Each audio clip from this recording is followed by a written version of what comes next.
Good morning everyone, welcome back to the class. तो आइए आज हम लोग स्टार्ट करेंगे हमारी JEE advance pattern exercise based on the chapter modern physics. You can say the first chapter of modern physics, that means dual nature of matter and radiation. Okay, so now begin with the question number 1. Let's do this. Okay, the light coming from a discharge tube filled with the hydrogen falls on the cathode of the photoelectric cell. The work function of the surface of the cathode is 4 electron volt.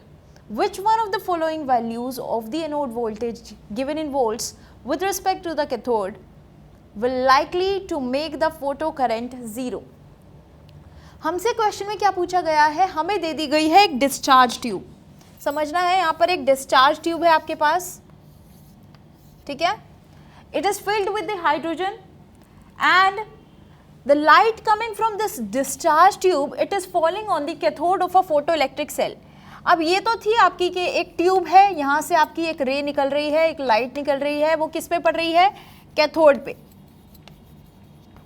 ठीक है। अब cathode पे जब पड़ी तो बोला जा रहा है कि ये जो कैथोड जिसका बना हुआ है, इस मेटल का जो वर्क फंक्शन है वो कितना है, इस मेटल का वर्क फंक्शन अगर मैं इसे W से भी डिनोट करूं तो वो कितना है, 4 electron volt. Right, which one of the following values of the anode voltage. अब ये तो था आपका कैथोड, मान लीजिए ये है आपका एनोड। ये बोल रहे हैं कि आपका एनोड पे कितना वोल्टेज होना चाहिए with respect to the cathode that will likely to make the photo current zero.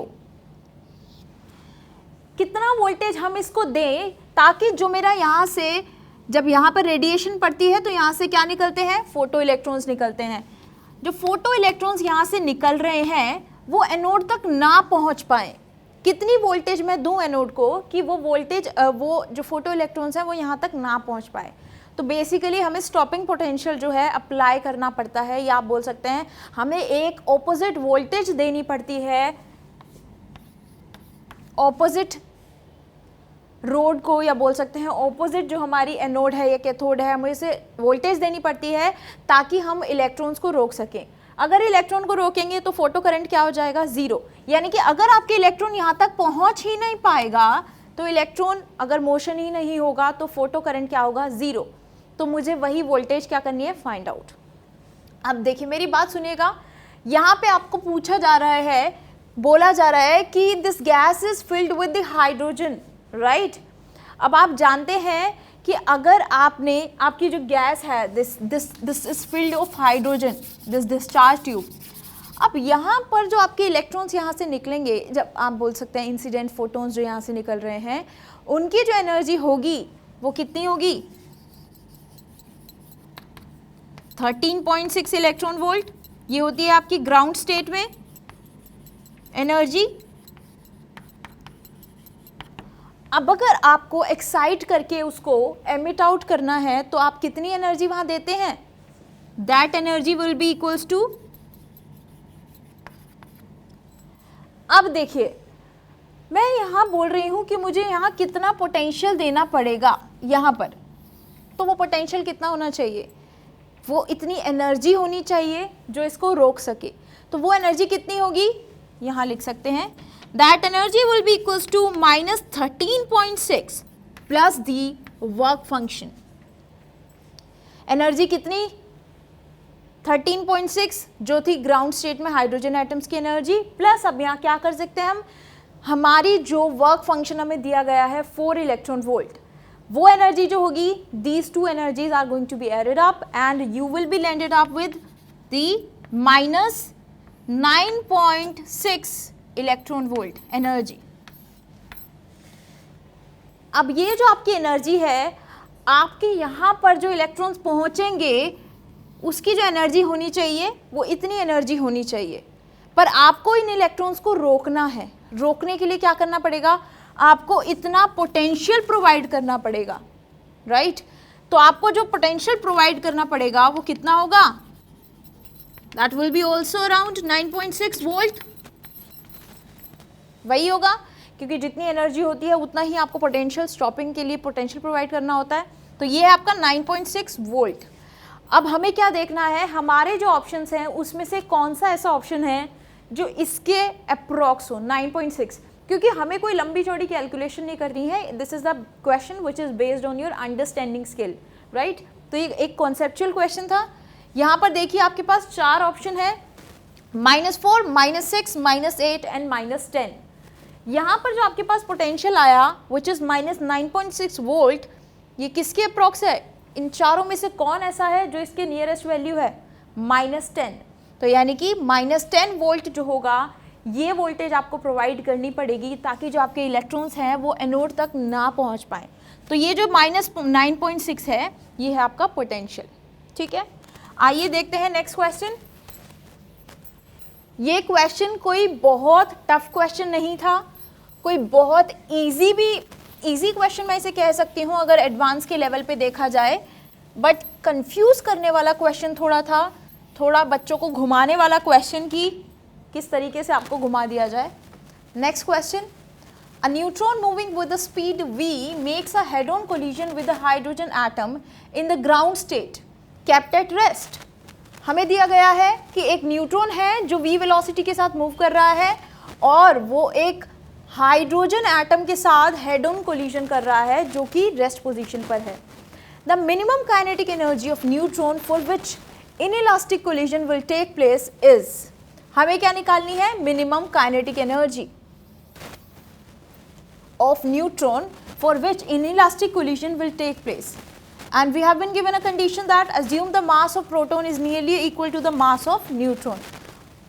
ये दिया गया है mass of proton equal to the mass of neutron. निकालना क्या है? Minimum kinetic energy. तो इसके लिए ये चीज़ सबसे पहले आप देखिए, आपको दिया गया है हेड ऑन कोलिजन. ये था आपका एक न्यूट्रॉन जो मूव कर रहा था v वेलोसिटी के साथ. ठीक है, इसने किसके साथ जाके कोलाइड किया? एक हाइड्रोजन एटम जो कि एक ग्राउंड स्टेट पर था, यानी कि रेस्ट पोजीशन पर था, u = 0 था. जब इसने इससे जाके कोलाइड किया तो आफ्टर द कोलिजन ये लग गई, कोलिजन हो गया. ये है आपका हाइड्रोजन, या इसे प्रोटॉन बोल सकते हैं क्योंकि हाइड्रोजन एटम आपको दिया गया है, और ये है आपका neutron. After the collision what will happen? See, ये जो होगा, मान लेते हैं कि न्यूट्रॉन का मास है m1 और प्रोटॉन का मास है m2. तो m1 जो है वो v1 वेलोसिटी से मूव करने लगेगा आफ्टर द कोलिजन, और m2 जो है वो v2 वेलोसिटी से मूव करने लगेगा. ये चीज़ आपको ध्यान में रखनी है. ये मैं जस्ट एज्यूम कर रही हूँ कि आफ्टर द कोलिजन जो होगी वेलोसिटी ऑफ, ये क्या है? Neutron to be equals to v1 और प्रोटॉन की कितनी होगी? v2. ठीक है, और इनका मास मैंने मान लिया m1 और m2. पर क्वेश्चन में आपको साफ साफ दिया गया है कि mass of proton is nearly equal to the mass of neutron. तो मैं यहाँ से एक कंडीशन लिख सकती हूँ कि m1 जो है वो m2 के इक्वल है. ओके, अब क्योंकि मुझे फाइंड आउट करना है इनइलास्टिक कोलिजन.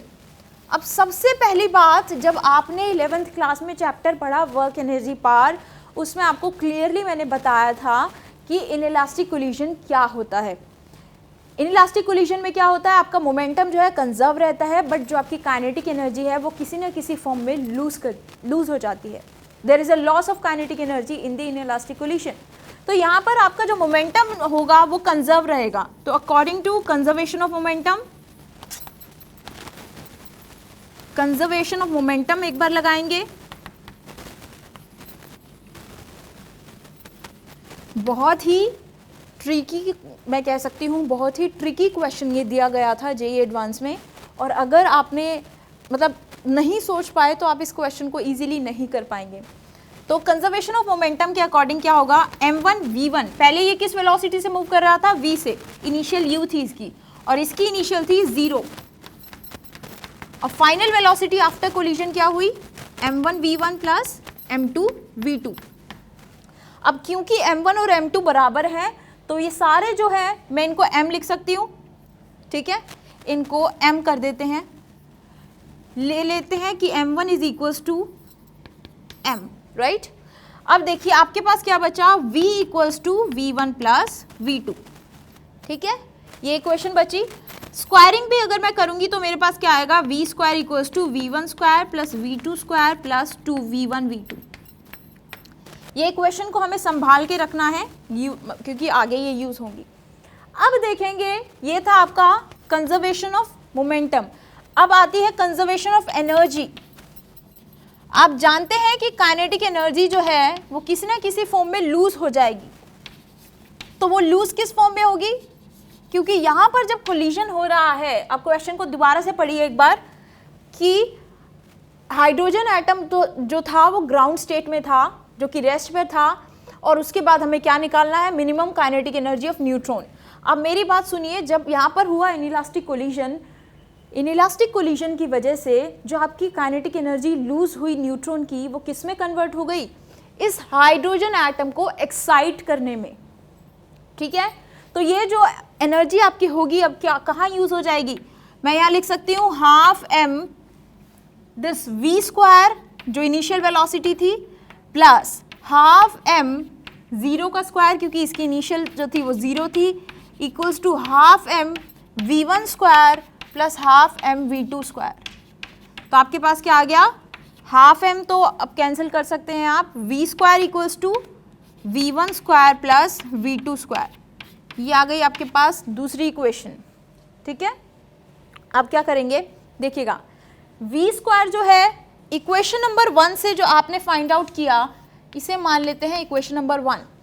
v स्क्वायर की वैल्यू क्या आ रही है? v1 square plus v2 square plus 2v1 v2। अब मैं क्या करूंगी, ये पूरी v स्क्वायर की वैल्यू कहाँ यूज कर लूंगी? इक्वेशन 2 में। तो v स्क्वायर की जगह ये पूरी पुट कर दीजिए, v1 square plus v2। Okay, हाँ, यहाँ पर जो बात कर रही थी मैं एनर्जी की, वो किस में कन्वर्ट हो गई? एक्साइटेशन में। तो ये जो एनर्जी थी यहाँ पर आपकी एक टर्म और ऐड हो जाएगी, वो होगी डेल्टा ई। अब यहाँ से आप इसको ऐसे नहीं कर सकते, देखिएगा डेल्टा ई क्या है? Excitation energy. अभी मैंने आपको बताया कि वो जो एनर्जी आपका लूज हुआ वो किस में कन्वर्ट हो गया? हाइड्रोजन एटम को एक्साइट करने में।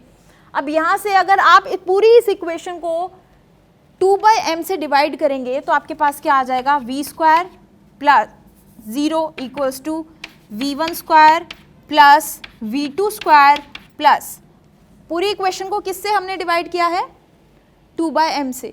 ये m/2 था क्योंकि मुझे ये फैक्टर हटाना है, तो 2/m से जब मैंने इसे डिवाइड किया, m/2 दैट इज 2/m, ये आ गया आपके पास 2 डेल्टा ई अपॉन m। अब ये जो इक्वेशन है, अब ये करेंगे कि ये जो v स्क्वायर की वैल्यू है उठा के इसमें पुट कर दीजिए।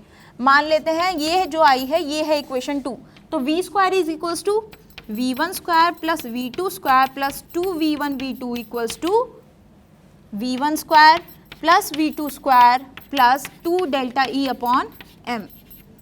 ठीक है, अब v1 स्क्वायर v2 स्क्वायर ये जो कॉमन टर्म्स है इन्हें कैंसिल कर दीजिए, आपके पास क्या बचेगा देखिएगा, v1 square cancel, v2 square भी कैंसिल, आपके पास क्या बचा है? v1 v2 equals to delta E upon m। ठीक है, इसे मान लेते हैं ये जो आया है ये है इक्वेशन नंबर 3। अब आप सोच रहे होंगे कि यार इतना एग्जाम में कैसे करेंगे, तो मैं वही बोल रही हूँ कि ये एग्जाम में अगर आपको क्वेश्चन समझ नहीं आ रहा है तो इसे छोड़ दीजिएगा, इस क्वेश्चन पर बैठे नहीं रहना है। मैंने क्वेश्चन जस्ट इसीलिए पिक किया कि मैं आपको समझा सकूं कि इसका सॉल्यूशन कैसे हम लोग कर सकते हैं। तो आइए, अब आपके पास क्या था, एक फॉर्मूला आपके पास होता है a प्लस बी का square minus a minus B का स्क्वायर इक्वल्स टू 4ab। एक फॉर्मूला आपने पढ़ा होगा ये। अब ये जो आपके पास इक्वेशन आई है v1 v2 की फॉर्म में, हम यहाँ पर यही फॉर्मूला लगाएंगे। तो v1 v2 की फॉर्म में अगर मैं इसे लिखूँ तो v1 प्लस v2 का square minus v1 minus v2 का square equals to 4v1 v2 लिख सकती हूँ। यहाँ से v1 माइनस v2 की वैल्यू अगर मैं निकालूँ तो क्या आएगी? v1 plus v2 v1 minus v2 का whole square that will be equals to v1 plus v2 का स्क्वायर माइनस 4v1 v2। यही आया।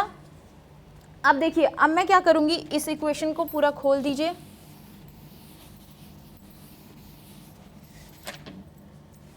v1 square plus v2 square minus 2v1v2 equals to v1 square plus v2 square plus 2v1v2 minus 4v1v2। यही आया। अब क्या कर सकते हैं, मुझे क्योंकि मैं यहाँ देख पा रही हूँ मेरे पास जो है ये इक्वेशन की फॉर्म आई है v1 v2 की फॉर्म में, मुझे क्या करना है, जब मैंने देखा मेरे पास v1 v2 है, 2v1 v2 है, तो मैं क्यों ना इस इक्वेशन को यूज़ करूँ। तो ये आ गया 4v1 v2। अब आपके पास जो है v1 माइनस v2, आप क्या कर सकते हैं, v equals to v1 plus v2 है, तो मैं यहाँ क्या कर सकती हूँ, एक काम किया जा सकता है यहाँ पर, v1 यहाँ से हो गए कैंसिल, v2 कैंसिल, अब क्या बचेगा आपके पास, minus 2v1v2 equals to minus 2v1v2। इससे कुछ एज सच होने नहीं वाला है, तो ये स्टेप को मिस करेंगे हम, यहीं से कुछ करना पड़ेगा। आपके पास अब आया है v1 माइनस v2 का square equals to v1 plus v2 square minus 4v1v2। अब यहाँ से क्या किया जा सकता है, हमारे पास इक्वेशन जो आई है v1 v2 is equals to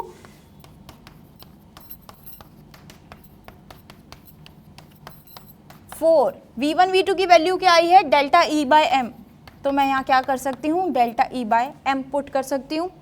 अब मैं यहाँ से ये कह सकती हूँ कि जो v1 माइनस v2 है ये एक रियल वैल्यू होगी, it is a real value. तो रियल वैल्यू का क्या मतलब होता है कि ये नेगेटिव नहीं होगी। अगर ये टर्म नेगेटिव नहीं है तो इसका मतलब ये कंप्लीट टर्म क्या है, ये भी पॉजिटिव होनी चाहिए, यानी कि v1 प्लस v2 का square minus 4 delta E upon M, this should be greater than और इक्वल टू 0। यहाँ से मुझे ये कोरिलेशन मिला, एक रिलेशन मिला। अब क्योंकि v1 प्लस v2 क्या है, it is equals to v as you have seen in equation number 1। तो यहाँ से क्या किया जा सकता है, अब इसको मैं पूरे को v square minus 4 delta E upon M लिख सकती हूँ। इक्वेशन नंबर 1 से इसको v स्क्वायर लिख दिया।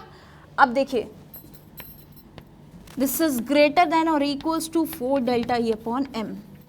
अब एक काम कीजिए, क्योंकि मुझे क्वेश्चन में निकालना है minimum kinetic energy. Kinetic energy का फॉर्मूला क्या होता है, हाफ एम वी स्क्वायर होता है। मेरे पास अब आ गया है वी स्क्वायर, अगर मैं इसमें हाफ और एम की मल्टीप्लाई कर दूं तो मेरे पास क्या बन जाएगा, ये काइनेटिक एनर्जी का फॉर्मूला। तो कर दीजिए मल्टीप्लाई कर दीजिए, यहाँ पर भी हाफ एम से और यहाँ पर भी हाफ एम से, तो m से m कैंसिल हो गया, यहाँ पर 2 से 2 टाइम्स कैंसिल हो गया, तो आपके पास क्या बचा, half M V square is greater than equals to 2 delta E. यही मुझे निकालना था कि मेरी एनर्जी कितनी होगी। अब देखिए ये है डेल्टा ई। मैंने आपको क्या बोला था, जब कोलिजन होगा, जो मैंने आपके सामने भी फिगर बनाई थी, कोलिजन के टाइम पे क्या होगा, आपकी जो एनर्जी है, काइनेटिक एनर्जी जो है वो किस में कन्वर्ट हो जाएगी, हाइड्रोजन एटम को एक्साइट करने में। ये हाइड्रोजन एटम है, इसको एक्साइट करने में आपकी एनर्जी जो है यूज हो जाएगी। अब एटम जो है कितना एक्साइट होगा, वो ग्राउंड लेवल से किस में चला जाएगा, फर्स्ट एनर्जी लेवल में। तो वहाँ जो आपका डेल्टा ई क्या हो जाएगा, इतना तो आप सोच सकते हैं कि जब एक हाइड्रोजन एटम एक्साइट हो रहा है वो ग्राउंड से किस में जा रहा है, n इक्वल्स टू 1 से n इक्वल्स टू 2 में जा रहा है। फर्स्ट लेवल की एनर्जी कितनी होती है, माइनस 13.6, 2 की होती है माइनस 3.4 इलेक्ट्रॉन वोल्ट। तो डेल्टा ई की वैल्यू क्या हो जाएगी, it is equals to 13 minus 6, so that is 10.2 electron volt. ये किसकी वैल्यू हो गई, डेल्टा ई की। अब डेल्टा ई आपके पास आ गया, तो यहाँ से आपकी एनर्जी की वैल्यू कितनी हो जाएगी, half M V square is greater than और equals to 2 delta E. Delta E है 10.2 electron volt, so that is equals to 20.4 electron volt. ये आपकी आई है वी स्क्वायर, और यहाँ जो वी होगा दिस इज मिनिमम। ठीक है, तो आपके पास एनर्जी आई है अब 20.4 इलेक्ट्रॉन वोल्ट। तो आइए देखते हैं ऑप्शन में 20.4, option B is the correct answer for the question. तो तो आपको ये देखना है कि अगर क्वेश्चन बहुत ज़्यादा आपको दिमाग, क्योंकि जेईई एडवांस के क्वेश्चंस हैं, थोड़ा तो आपको ट्रिकी क्वेश्चंस देंगे ही देंगे, तो इस तरीके के क्वेश्चंस के लिए आप रेडी रहिए कि आपको कहीं से भी कोई भी कॉन्सेप्ट आप यूज़ कर सकते हैं। देखिए जैसे इसमें आया वर्क एनर्जी का एक फॉर्मूला, अगर आपको नहीं पता इनइलास्टिक कोलिजन क्या होता है तो वहीं आप मार खा जाएंगे। तो आपको सारे कॉन्सेप्ट माइंड में रखने हैं।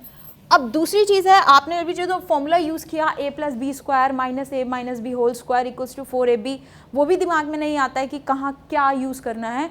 वो चीज़ें कब आती हैं, जब आप बहुत सारे क्वेश्चंस की प्रैक्टिस करेंगे। तो आपने देखा एक क्वेश्चन, चलिए आइए नेक्स्ट क्वेश्चन। अब नेक्स्ट कैटेगरी आपकी more than one correct option.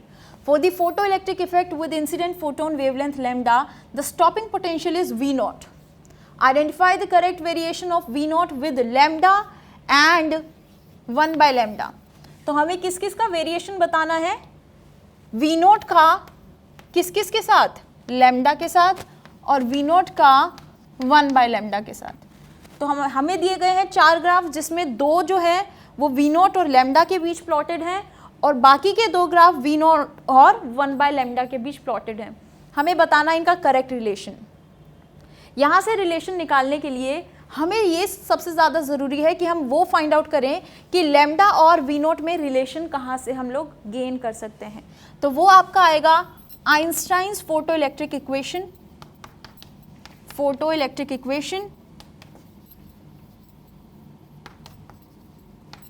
जो कि है kinetic energy equals to h nu minus work function. अब ये जो न्यू है इसको आप लैम्डा की फॉर्म में लिख सकते हैं। काइनेटिक एनर्जी का फॉर्मूला होता है EV0 hc/λ, आप न्यू को लिख सकते हैं माइनस वर्क फंक्शन। क्योंकि आपको रिलेशन फाइंड आउट करना है V0 और लैम्डा के बीच में, तो आप V0 की टर्म्स में ले आइए इसे।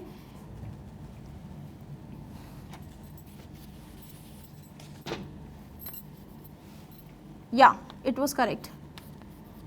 सो आपके पास आया अब hc/E into 1/λ minus work function upon E।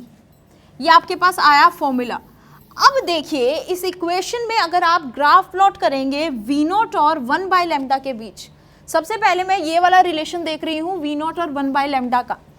V0 और 1/λ के बीच जब ग्राफ प्लॉट करेंगे तो आप देख सकते हैं ये जो इक्वेशन आ रही है it is equals to y = mx - c। ये है आपका y, ये है आपका टर्म x, क्योंकि आपका जो 2 ग्राफ हैं ये y एक्सिस पे है V0 और x एक्सिस पे है 1/λ। तो y क्या हो गया, y = V0 और x क्या हो गया, x हो गया 1/λ। तो यहाँ से आपकी स्लोप की वैल्यू क्या आ रही है, hc/E। अब देखिए ये जो आपका c होता है इंटरसेप्ट, ये आ रहा है नेगेटिव में। आपको ये चीज़ समझनी है कि ये जो इंटरसेप्ट होता है, अगर तो ये है पॉजिटिव, अगर c है पॉजिटिव तो यानी कि ये होता, ये y इंटरसेप्ट होता है। अगर ये पॉजिटिव है तो यानी कि ये पॉजिटिव y एक्सिस पे है। अगर c नेगेटिव है इसका मतलब ये नेगेटिव y एक्सिस पे कट करेगा। अगर पॉजिटिव है तो पॉजिटिव y एक्सिस को कट करेगा, अगर नेगेटिव है तो नेगेटिव y एक्सिस को कट करेगा। यहाँ पर क्या है, ये नेगेटिव में, तो यानी कि ये नेगेटिव y एक्सिस को कट करेगा। ये आपकी पॉजिटिव y एक्सिस, नीचे जो होती है आपकी नेगेटिव y एक्सिस। अब मुझे ये बताइए इन 2 ग्राफ में से कौन सी ऐसी टर्म होगी जो नीचे जाके कट करेगी 1/λ को। यही इक्वेशन है। इसमें तो देखिए स्ट्रेट लाइन भी नहीं है, तो ये इक्वेशन तो पहले से ही गई 1/λ के बीच। तो यानी कि ये जो है आपका C करेक्ट ऑप्शन है। अब मुझे चेक करना है लैम्डा के बीच। अब देखिए क्योंकि हमें जो रिलेशन मिला है वो V0 और 1/λ के बीच में मिला है, V0 और लैम्डा के बीच एज सच कोई लीनियर रिलेशन नहीं मिला है। तो मुझे जो रिलेशन मिला है वो मिला है V0 is inversely proportional to 1/λ, right. यानी कि अगर V0 बढ़ेगा तो लैम्डा घटेगा, लैम्डा बढ़ेगा तो V0 घटेगा, ठीक है, इन्वर्स रिलेशन है। तो इसका मतलब ये स्ट्रेट लाइन तो हो ही नहीं सकती, ये लीनियर रिलेशन तो है ही नहीं। 1/λ का there was a linear relation, but अगर मैं बात करूँ लैम्डा की तो ये लीनियर रिलेशन नहीं हो सकता। तो यानी कि ये जो ऑप्शन आपका है लैम्डा के साथ लीनियर रिलेशन, ये तो कट हो गया। अब ऑप्शन बचा आपके पास ए। अब देखिए आपका V0 जैसे जैसे बढ़ रहा है वैसे वैसे आपका लैम्डा घट रहा है। लैम्डा बढ़ रहा है, वी नोट की वैल्यू क्या हो रही है, कम हो रही है। और एक पॉइंट ऐसा आता है जिसे हम बोलते हैं थ्रेशोल्ड वेवलेंथ, उस पर आपका स्टॉपिंग पोटेंशियल जो है वो जीरो हो जाता है। स्टॉपिंग पोटेंशियल कब जीरो होगा, जब ये वैल्यू hc/e 1/λ किसके इक्वल हो जाएगी, 1/λ के। तो ये जो आपका वी नोट जीरो आ रहा है, इसका मतलब ये जो ग्राफ है ये आपका करेक्ट है। तो इसमें दो ऑप्शन करेक्ट हैं, ए और सी। ठीक है, आइए देखें next question, question number 4। An electron in the hydrogen atom first jump from the second excited state to first excited state, and then from the first excited state to the ground state. पहले किस में हुआ, second excited state से first excited state में jump किया, उसके बाद second से फर्स्ट में ग्राउंड में किया। Let the ratio of wavelength momentum energy of photon emitted in these two cases be A B and C respectively, then what is the relation which is the true among these four. आइए check करते हैं इस question को।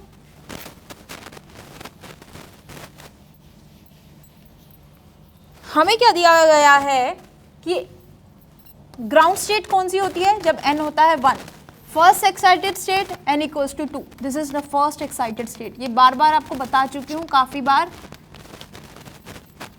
ये n equals to 3 कौन सी हुई, second excited state. ठीक है, क्वेश्चन में दिया गया है कि एक हाइड्रोजन एटम का जो इलेक्ट्रॉन है सबसे पहले वो जंप कर रहा है सेकेंड से फर्स्ट में, तो सेकेंड एक्साइटेड स्टेट से फर्स्ट एक्साइटेड स्टेट में उसने जंप किया, उसके बाद फर्स्ट से ग्राउंड में जंप किया, तो फिर फर्स्ट एक्साइटेड स्टेट से ग्राउंड स्टेट में जंप किया, ये होती है आपकी ग्राउंड स्टेट। अब क्या पूछ रहे हैं कि इस रिलेशन में let the ratio of wavelength momentum and energy of the photon emitted in these two cases be A B and C respectively. यानी कि जो ए है वो है आपका रेशियो ऑफ वेवलेंथ, जो बी है it is the ratio of momentum, and जो सी है it is the ratio of energy. तीन चीजें हमें दी गई हैं और एबीसी में रिलेशन फाइंड आउट करने के लिए बोला गया है।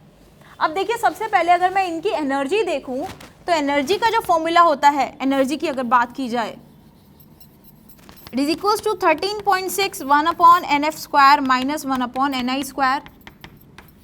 ठीक है, NF है आपका final energy level, NI is initial energy level.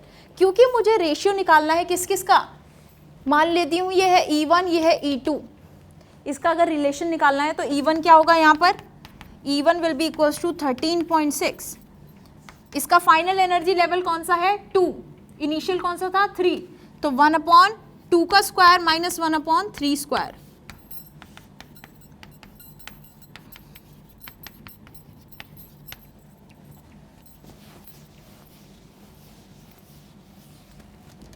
तो E1 कितना आया यहाँ से 13.6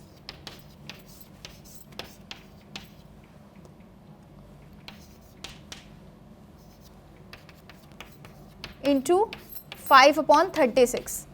सिमिलरली आपको E2 निकालना है, E2 की वैल्यू क्या होगी 13.6 1/nf²। अब यहाँ देखिए E2 ये है, इसका फाइनल एनर्जी लेवल है 1, इनिशियल है 2, तो फाइनल है 1 माइनस 1/4, तो यहाँ से वैल्यू आपकी आएगी 4 - 3/4।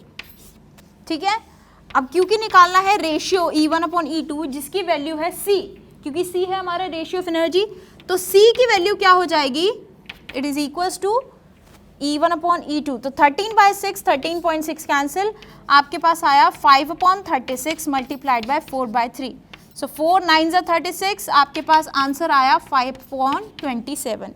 तो C की वैल्यू क्या हुई 5/27। तो आइए एक बार चेक करें इसमें से C की वैल्यू कौन सी हमें दी गई है, C इक्वल्स टू 5/27, यानी कि ये हमारा करेक्ट ऑप्शन है। अब बाकी चेक करना है हमें A, B और C का फिर से जो हमें दिया गया है। अब मैं आपको यहाँ पे ये बताना चाहती हूँ कि जो एनर्जी होती है इसका जो रिलेशन होता है मोमेंटम के साथ वो एक लीनियर रिलेशन होता है। E equals to P C आपने रिलेशन सुना होगा। Since E is proportional to P, C is speed of light and P is momentum over here. Since E is proportional to P, that means जो आपकी C की value है वो किसके बराबर आएगी, मोमेंटम के, तो यहाँ से मोमेंटम किसका रेशियो है, b। सो मैं यहाँ से कह सकती हूँ कि जो c है वो b के इक्वल आ गया, तो यानी कि b की वैल्यू भी क्या हो गई, 5/27। अब अगर मैं बात करूँ किसकी, a की, यानी कि a क्या है आपका, रेशियो ऑफ वेवलेंथ।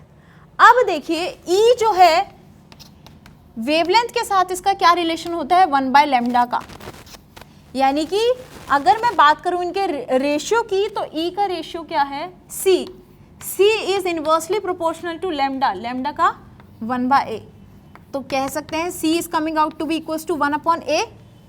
ठीक है, तो ये रिलेशन आया मेरा C का A के साथ। आइए एक बार चेक करें, C equals to 1/a correct relation है, b इक्वल्स टू 5/27, क्योंकि b हमारा c के बराबर आया था तो b की वैल्यू भी यही होगी। a की वैल्यू 9/4, क्योंकि a is the inverse of c, तो a की वैल्यू क्या होनी चाहिए, a यहाँ लिख देती हूँ मैं, a की वैल्यू क्या होनी चाहिए, 27/5, यही वैल्यू होनी चाहिए, बट यहाँ पे आपको क्या दिया है, 9/4, यानी कि ये ऑप्शन गलत है। बाकी के 3 जो हैं आपके करेक्ट आंसर्स हैं। चलिए आप नेक्स्ट क्वेश्चन देखें।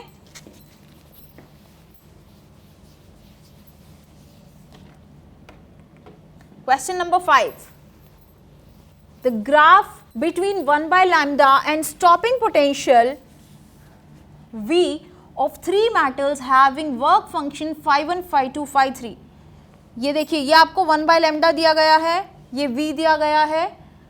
Okay, the graph between 1/λ and stopping potential of the 3 metals having work function phi1, phi2, phi3 in the experiment of photoelectric effect is plotted as shown in the figure. Which of the following statements are correct among these 4 options? सबसे पहले देखिए, आपको 1/λ की value दी गई है metal 1 के लिए, metal 2 के लिए, मेटल 3 के लिए। तो मेटल 1 के लिए 1/λ कितना है, 0.001। मेटल 2 के लिए 1/λ की वैल्यू कितनी है, 0.002, दिस इज इन नैनोमीटर।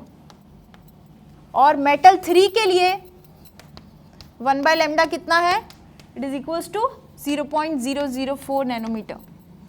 ठीक, अब क्योंकि हमें रिलेशन फाइंड आउट करना है phi1, phi2, phi3 का, जानते हैं आप phi क्या होता है, it is equals to h into nu naught, या आप इसे कह सकते हैं hc/λ0।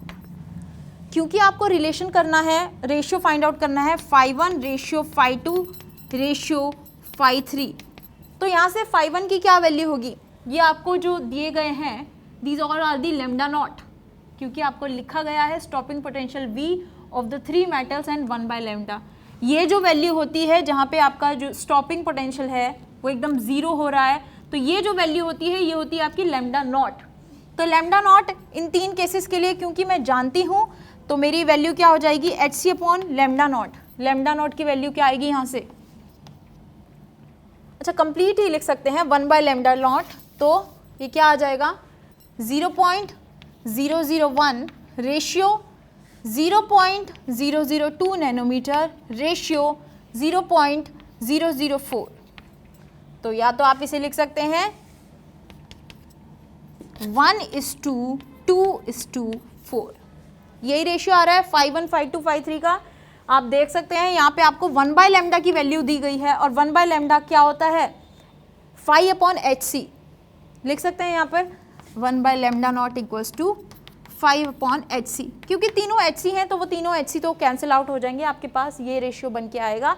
तो 1:2:4 है हमारा रेशियो किसका, phi1, phi2, phi3, तो यानी कि ऑप्शन ए जो है करेक्ट है, और जो ऑप्शन बी है 4:2:1, this is the wrong answer.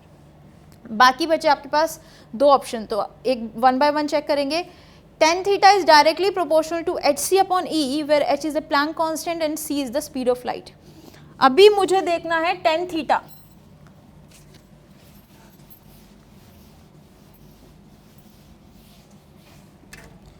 आपके पास एक रिलेशन होता है, अगेन मैं यूज कर रही हूँ फोटो इलेक्ट्रिक इक्वेशन, तो EV0 equals to hc/λ minus work function. ठीक है, अब क्योंकि यहाँ बात कर रहे हैं किस किस की, V0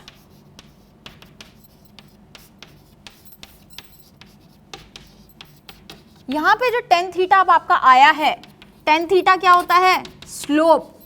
और स्लोप कहाँ से आया? ये इक्वेशन आपकी बन रही है किसकी? y equals to M X minus C. तो m की वैल्यू क्या हो गई यहाँ से? ये y है, ये x है, क्योंकि v नोट और 1/λ के बीच आपका ग्राफ प्लॉट है, तो ये m की वैल्यू क्या हो गई? कंपेयर कीजिए एच सी अपॉन ई। तो यानी कि जो आपका स्लोप को क्या बोला जाता है? It is a tangent of theta. Tan theta equals to slope equals to कितना? एच सी अपॉन ई।